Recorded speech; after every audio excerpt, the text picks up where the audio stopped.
Willkommen zu einem neuen Video auf meinem Kanal. Heute geht es mal um die Peter Criss. Das ist das aktuelle Album von Peter, was jetzt erschienen ist.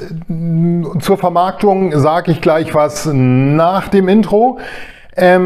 Ich habe leider nur die beiden Versionen, auch dazu gleich mehr. Nach dem Intro starten wir rein.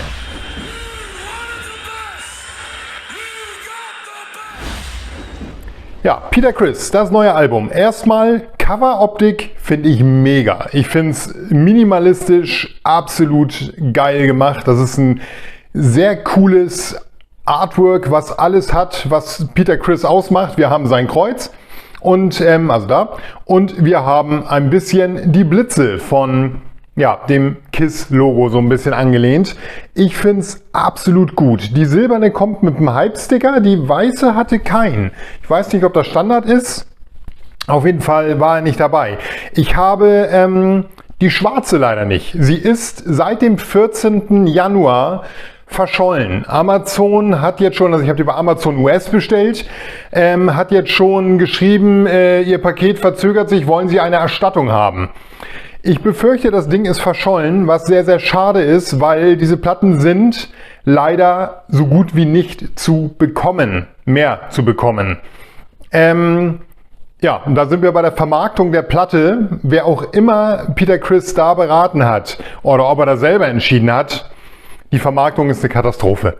Ihr könnt das Album weder auf irgendwelchen Streaming-Plattformen hören, was er wohl nicht wollte, weil man angeblich seine Sachen so kaufen soll, aber die Sachen sind dann irgendwie nirgendwo zu bekommen. Gerade im europäischen Bereich sind sie so gut wie nicht zu bekommen. Im US-Bereich ja, also ist wohl ein US-Exclusive von Peter Criss. Also weiß ich nicht, ob ich das Fans in der ganzen Welt gegenüber so geil finde und ob das eine schlaue Marketingstrategie war. Ich würde jetzt mal rein sagen, nein. Also ist ein bisschen grenzwertig das Ganze. Ich bin trotzdem froh, zwei Versionen davon zu haben. Wir kommen ganz kurz. Wir gehen mal auf die weiße zuerst gucken, weil die silberne ist irgendwie so ein bisschen das Highlight, muss ich sagen. Das Ganze ist so ein bisschen embossed. Ich weiß nicht, ob ihr das sehen könnt. Es ist so leicht eingestanzt hier das ganze Logo. Sieht schön aus. Tolles weißes Cover. Hinten drauf sieht das Ganze dann so aus.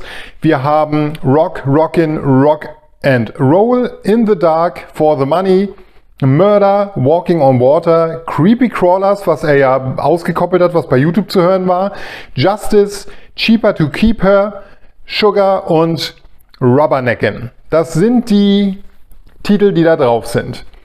Ich mache es kurz und knapp. Das Album ist okay. Es wird aber auf meinem Plattenteller wahrscheinlich so gut wie nie laufen.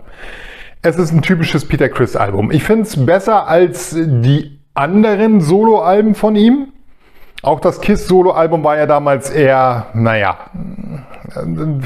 es ist, glaube ich, die Scheibe, die ich am allerwenigsten in meinem Leben von KISS gehört habe. Ich glaube, fast noch weniger ist Carnival of Souls. Also, obwohl das fast dann noch ein Tick besser ist. Aber es kommt dem gleich.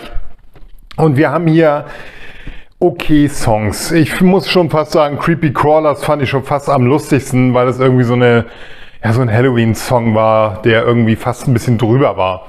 Aber ja, es ist kein großer Wurf, muss man ganz klar sagen. Sieht vielleicht der ein oder andere anders. Ist halt Peter Criss Solo, ist okay. Man sieht hier halt so ein bisschen Dedicated to Ace natürlich hier unten. Und Bill Aucoin, Sean Delaney und Stan Penridge, den kenne ich nicht. Silvercat Records Inc. Das Ganze kommt mit einer bedruckten Innenhülle. Das sieht so aus mit der Katze. Criss Inc. Brooklyn, New York. Sehr, sehr cool. Meine hat leider hier einen kleinen Riss schon drin gehabt. Auch da ein kleiner Minuspunkt. Und wir haben ein wunderschönes weißes Vinyl hier mit einem grauen Label und da mit einem schwarzen Label. Scheibe sieht schön aus, hat auch soweit ganz gut geklungen.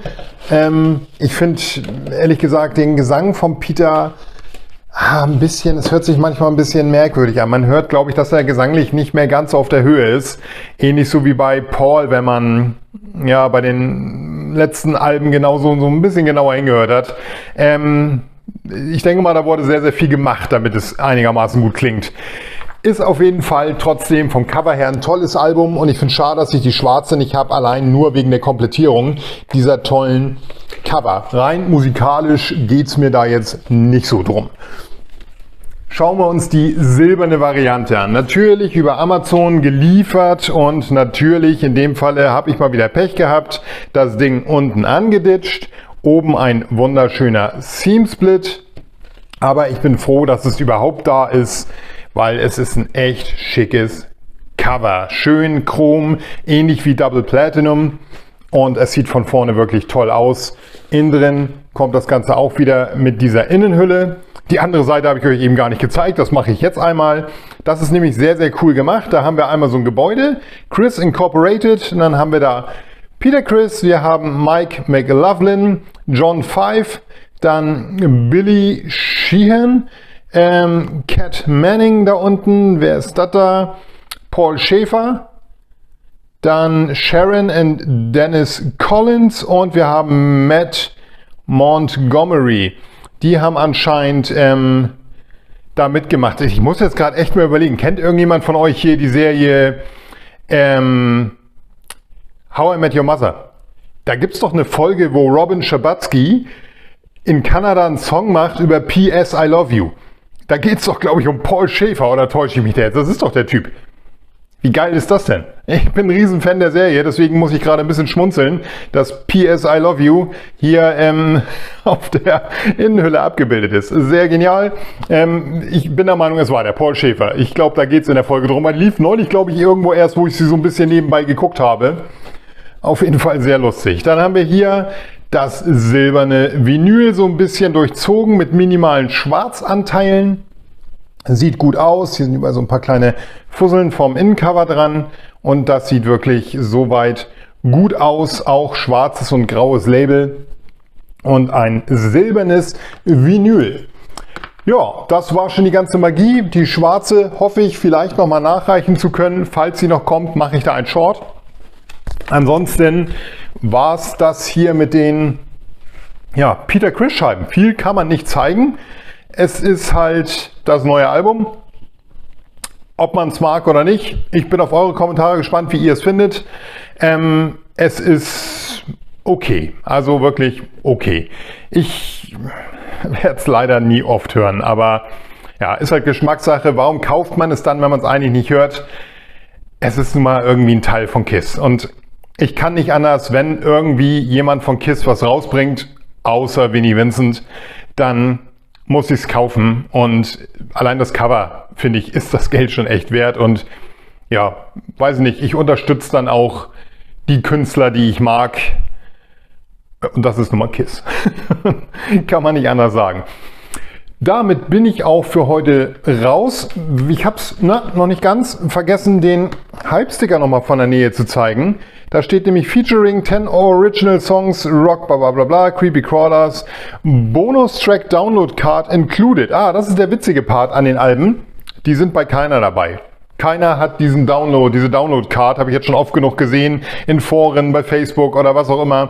Niemand hat anscheinend diesen Download-Button gekriegt oder diese Karte bekommen. Auch da muss man sagen, schwierig, wie das Ganze organisiert wurde. Da wären wir wieder beim Marketing und ja, allgemein, wenn da schon so eine Karten nicht reingepackt werden und man diesen Bonustrack gar nicht bekommt. Wenn auch ihr da mehr wisst als ich, schreibt es mir gerne in die Kommentare. Finde ich aber auch ein bisschen grenzwertig. Okay, jetzt bin ich wirklich raus. Lasst einen Kommentar da, ein Abo und natürlich ein Daumen nach oben für das Video, hilft immer sehr. Und wer das schon kann, es gibt so eine Hypen-Funktion.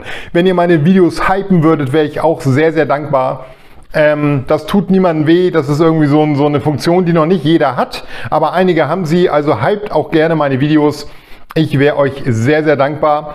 Vielen Dank an meine Kanalmitglieder, es sind 2 neue dazu gekommen, Grüße gehen raus und ja, jetzt bin ich wirklich weg. Keep on rockin', tschüss.